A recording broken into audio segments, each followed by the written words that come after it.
Hey everyone, this video is all about Module 7, which is about delivery and practice. Like usual, we'll get started with some announcements. So first thing, your podcasts have been graded and commented on. So make sure they're checking out the submission comments that I left on your assignments. And then also make sure you read through the global feedback email that I sent out so that you can get an idea of what things we are doing well already at the beginning of the semester, and then some things that we can improve on for future speeches. Speaking of future speeches, your Shark Tank group speech is going to be coming up next after the informative speech. So if you have anyone in this class that you would like to be paired up with or placed in a group with, just shoot me an email by Wednesday night so that I can make sure that you are in the same group together. And then I will post those groups to Module 8 and also send you an email next week, Monday morning. All right, so delivery. Chapter 7 is all about delivery and practice. Delivery is obviously just us telling our speech, right? Or saying our speech. So we've got a couple different modes of delivery.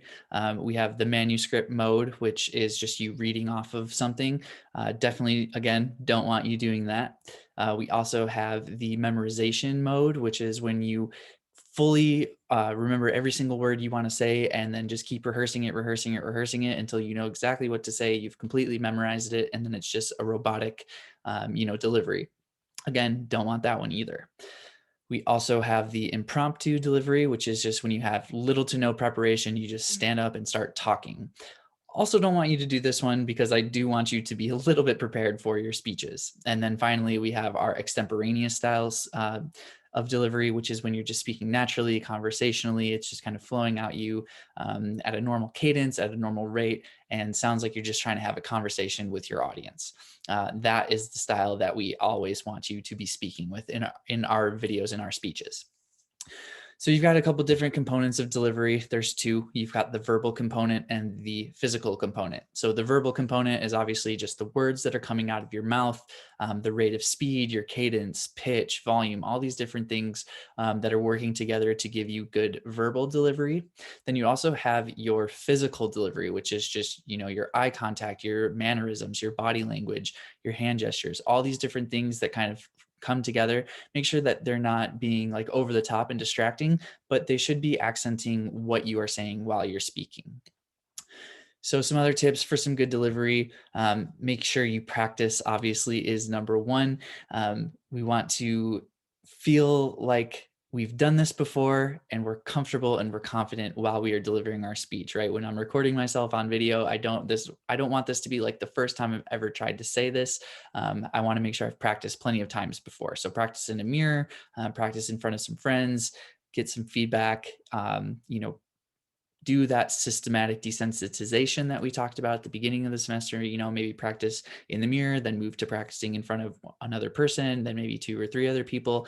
I know it's kind of hard right now to not get to do this with COVID, but you could also do it, via Zoom or something like that. You can get a group of people together and, each take turns practicing your parts of your, or you can start practicing your speeches. I definitely recommend doing that in the Shark Tank speech, but for now as well, you can still do the same thing. If you got some friends, hop on a Zoom call and practice delivering your speech to your camera. All right. So more things about practice. Obviously, we want quality type practice. We don't just want you to come up and mumble a few things or read off your manuscript or, whatever it may be. You want to be able to practice the way that you want to actually deliver your speech when you're recording yourself for your final submission, right?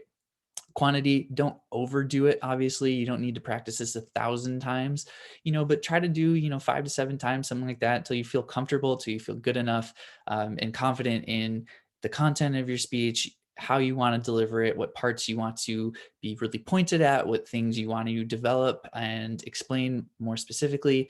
All those different kind of things come together while you are practicing.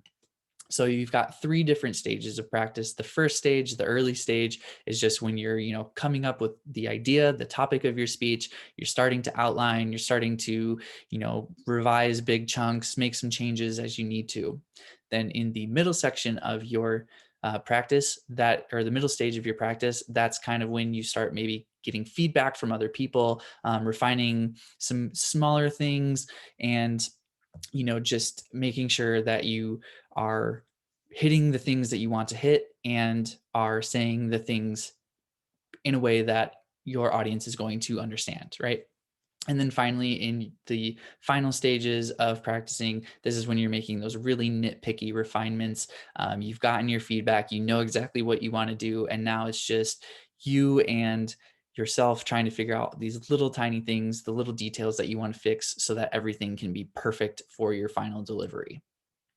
So, some other tips for strong practice sessions: when you're if you're able to practice in front of somebody else, don't just ask them, like, hey, was that good? Ask them specific pointed questions, or even better, give them something specific to look for before you even start talking, right? So ask questions like, what were my main points? Did you understand everything that I was saying? What parts of the speech were confusing for you? So asking questions that were not yes or no is going to help get you better feedback and help your audience think of better feedback as well, right? So asking pointed questions are super helpful. And again, like I said, having your audience thinking of something before you even get started will also be super helpful for your practice sessions. All right, so then you'll also have your 3 videos to watch in Module 7. They're pretty good, so definitely make sure you check those out. Then you've got this week, what's due. Your Module 7 quiz is due by Wednesday night, like usual. Email me your Shark Tank request by Wednesday night. Again, that will be posted in Module 8 early Monday morning, and I will send that out in an announcement as well, who's all in your group. And then you have on this week, Sunday, your informative speech practice and peer review. So just like we did with the storytelling, you're going to post a video of yourself giving the speech, making sure that you're staying within that 4 to 6 minute time requirement for this one. So with that 30-second grace period, so your speech must be between 3 minutes and 30 seconds or 6 minutes and 30 seconds. And then following the feedback template for other students. So post your video by Sunday night.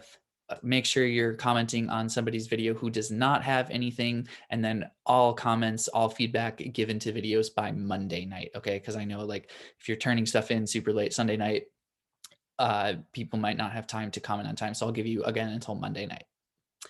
All right. As always, if anyone has any questions, definitely let me know. I hope you all have a good week, and I'll see you next week.